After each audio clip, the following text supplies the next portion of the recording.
fuite de l'audio du sommet extraordinaire des chefs d'État de la CEDEAO. Alassane Ouattara fait un malaise vagal en apprenant que Chris Yapi a suivi la réunion et l'a enregistrée.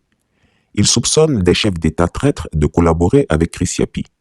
Son médecin lui administre des barbituriques. Chers auditeurs, suite à la fuite de l'audio de la réunion des chefs d'État de la CEDEAO, tenue le 28 janvier 2022 par visioconférence, et dont Chris Yapi a pu avoir l'enregistrement complet, publié le lendemain de la dite conférence, Alassane Ouattara est dans pain. Il ne peut démentir les faits, il ne peut réunir sa voix.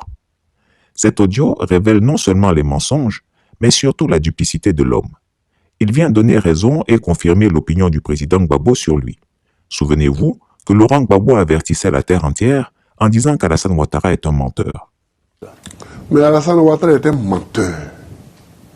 Et je le répète pour vos auditeurs et pour vos téléspectateurs, il ne faut pas que les gens fassent attention à son esbrouf. C'est parce qu'il est menteur qu'il n'a jamais réussi à arriver au pouvoir depuis 1993. Le mot est fort, menteur. Le mot n'est pas fort. C'est ce qu'il est. C'est la description. Revenons à la fuite de l'audio publié par Chris Yapi. Quand son service de communication lui fit dire que Chris Yapi avait publié son intervention sur les réseaux sociaux, quelle catastrophe! Le sang d'Alassane Ouattara n'a fait qu'un tour et il a commencé à blêmir. Oui, il m'est revenu qu'il a piqué une crise de colère violente. Il se raconte qu'à ces moments-là, il vaut mieux se tenir à bonne distance de lui et seul Dominique Ouattara est épargné. Elle seule peut l'approcher sans risque. D'un cri strident, Alassane Ouattara interrogea de savoir comment Chris Yapi avait-il pu se procurer cette bande sonore d'une réunion réservée au seul chef d'État. Voilà, il en était sûr qu'il y avait parmi ses pairs des traîtres qui ont toujours collaboré avec Chris Yapi. Il allait commencer à citer les potentiels traîtres au club des coquins et des copains de la CEDEAO lorsque son épouse lui rétorqua que ce n'est pas forcément les chefs d'État, mais peut-être les services secrets américains, peut-être la CIA. De chaudes discussions s'en sont suivies. Alassane Ouattara allait de jurant en jurant, clamant ses grands dieux qu'il ferait tout pour savoir et découvrir qui était le relais officiel de ce saltimbanque de Chris Yapi au sein de l'organisation sous-régionale. C'est inacceptable et criminel que les décisions des réunions entre chefs d'État se retrouvent dans les mains de Chris Yapi et ainsi sur la place publique. Je me vengerai, vociféra-t-il. En réalité, ce qui torture Alassane Ouattara, ce sont les révélations contenues dans la bande sonore. L'audio révèle aux yeux du monde un Alassane Ouattara dans la laideur de sa duplicité, de sa cupidité et de ses mensonges.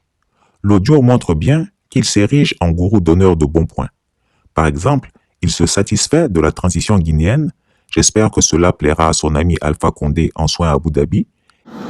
S'agissant de la Guinée, nous notons avec satisfaction la mise en place du Conseil national de transition.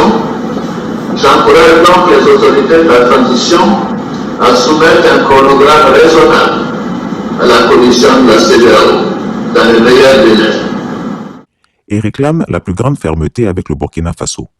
J'espère que la junte militaire burkinabé sera heureuse d'entendre la voix d'Alassane Ouattara le dire clairement, alors qu'il y a 48 heures, il leur promettait de tout faire pour les protéger. Aujourd'hui, nous sommes confrontés à une crise politique au Burkina Faso. La rupture brusque de l'ordre constitutionnel intervient dans ce pays, intervenu dans ce pays le lundi 24 janvier 2022, constitue une régression de la démocratie dans cet État qui avait réalisé des progrès dans la consolidation de son architecture institutionnelle et dans la promotion des principes démocratiques. Cette rupture vient ainsi aggraver la perception d'un recul de la démocratie dans notre région en dépit des progrès réalisés depuis plusieurs années. Monsieur le Président, le renversement du président Roch par Christian Kaboré, président démocratiquement élu à 2 reprises, doit être condamné. Comme au Mali, auteur de graves incertitudes pour le peuple frère du Burkina Faso, déjà assiégé par des groupes terroristes armés. Confronté à une crise économique et humanitaire. Dans ces conditions, nous devons avoir deux priorités. Tout d'abord, la restauration de l'ordre constitutionnel et l'accompagnement dans la lutte contre le terrorisme pour éviter l'effondrement total du pays et ce qui constituerait une menace grave à la paix et à la sécurité dans notre région. Monsieur le Président, Messieurs les chefs d'État, chers frères, en l'état actuel de la situation, mon pays souhaite que notre conférence appelle à la libération immédiate et sans condition du président Roch-Marc Christian Kaboré, condamné conformément au texte de la CEDEAO, la prise du pouvoir par la junte militaire et l'interruption du fonctionnement démocratique des institutions en place au Burkina Faso. À ce titre, notre conférence, conformément à sa pratique, doit suspendre le Burkina Faso de toutes les institutions de la CEDEAO avec effet immédiat et exiger la restauration de l'ordre constitutionnel. Monsieur le Président, je voudrais vous féliciter pour votre décision relative à l'envoi au Mali d'une mission composée, au Burkina, je veux dire, d'une mission composée des chefs d'état-major des armées de notre communauté afin d'apprécier les intentions des nouvelles autorités militaires et s'enquérir de la situation sécuritaire. Les conclusions de cette mission pourraient d'ailleurs être examinées en marge du prochain sommet des chefs d'État de l'Union africaine en février 2022 à Addis Abeba les 5 et 6 février. Voilà le menteur pris dans la nasse de ses mensonges. Il a ressenti une grande honte puisque l'Afrique entière sera informée de ses nombreux mensonges. N'est-ce pas lui qui déclarait au retour d'une visite éclair à Libreville qu'il était triste des sanctions douloureuses prises à son corps défendant contre le Mali? J'ai commencé par dire que d'abord, nous sommes très malheureux d'avoir à imposer ces sanctions. Nous avons tout fait pour que les autorités militaires du Mali organisent des élections dans des délais convenables.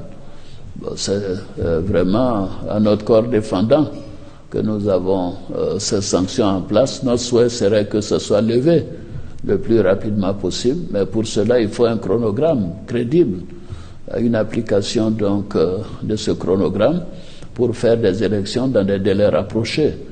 Il est inacceptable qu'un régime militaire reste en place un quinquennat, autant faire des élections.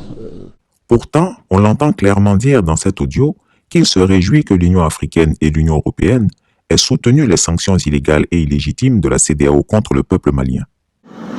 Concernant le Mali, je voudrais me réjouir du soutien de nos partenaires, notamment l'Union africaine et l'Union européenne, aux décisions de la CEDEAO.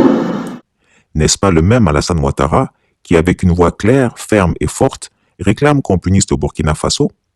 Par la même occasion, l'audio montre un Alassane Ouattara indigne de confiance et de confidence. Avait-il besoin de raconter en fanfaronnant les confidences que Roch Kaboré lui avait faites? Monsieur le Président, si vous m'autorisez au sujet du communiqué, du projet de communiqué de presse, j'ai vu que le président Kaboré avait démissionné sous la menace. Je voudrais témoigner que j'ai eu un appel du président Kaboré le lundi à milieu d'après-midi pour me dire qu'il avait décidé de démissionner. Je l'ai découragé en lui demandant de donner le temps de mobiliser les chefs d'État pour voir ce qui serait possible. J'en ai informé le président de la conférence. Alors, mais il a insisté pour me dire que la situation était difficile, intenable, parce qu'il était protégé par une faction de l'armée et les soldats et d'autres militaires étaient dehors et avaient encerclé sa résidence et qu'il ne souhaitait pas avoir un bain de sang. et que par conséquent il considérait que sa démission est la chose à faire car il n'était pas venu en politique pour créer des tueries au sein de ses compatriotes. Le pire, c'est qu'il annonce et exige qu'on révise et qu'on change les textes de la CEDEAO pour lui donner plus de pouvoir afin de sanctionner légalement les pays de la sous-région. Cet ignoble individu a un problème avec le droit, la Constitution et tout ce qui est loi. Il veut changer les textes et traités de la CEDEAO comme il a tripatouillé la Constitution ivoirienne. Monsieur le Président, en fait, je voudrais à nouveau insister sur la nécessité de réviser nos protocoles additionnels de la CEDEAO sur la démocratie et la bonne gouvernance, afin de nous permettre de faire face plus efficacement aux situations d'interruption de l'ordre constitutionnel dans notre région. Dominique Ouattara, voyant que son époux allait faire une crise de tension ou un malaise vagal, fit requérir d'urgence son médecin personnel, Dr Diaby. Le médecin vint très rapidement et, vu la gravité de la situation, lui administra de fortes doses de barbiturique au fin de l'endormir pour le week-end. Au moment où Chrissiapi écrit ces lignes, Alassane Ouattara est en train de dormir et ses ronflements s'entendent à la ronde. En effet, c'est presque au bord des larmes que le vieillard octogénaire amaugréait des phrases inaudibles avant de s'écrouler dans un sommeil profond, conséquence des barbituriques injectés, et ce, au grand soulagement de son épouse et de la maisonnée. Car quand Alassane Ouattara est dans cet état d'hystérie, c'est toute la maisonnée qui vit l'enfer désir de ce vieillard devenu gâteux. Au final, la fuite de l'audio aura permis à l'Afrique tout entière de se faire une opinion définitive du fourbe et manipulateur de haut vol qu'est Alassane Ouattara. On dit tous les jours pour le voleur et un jour pour le propriétaire. Chrissiapi a prévenu le Mali, la Guinée, le Burkina Faso et toute la sous-région. La preuve de la nuisance de l'homme est sortie de sa propre bouche. Un homme averti en vaut deux. Chrissiapi ne ment pas. Retrouvez Chrissiapi sur son nouveau compte Twitter, ses 2 chaînes YouTube, sa chaîne Dailymotion, Instagram et Mediapart.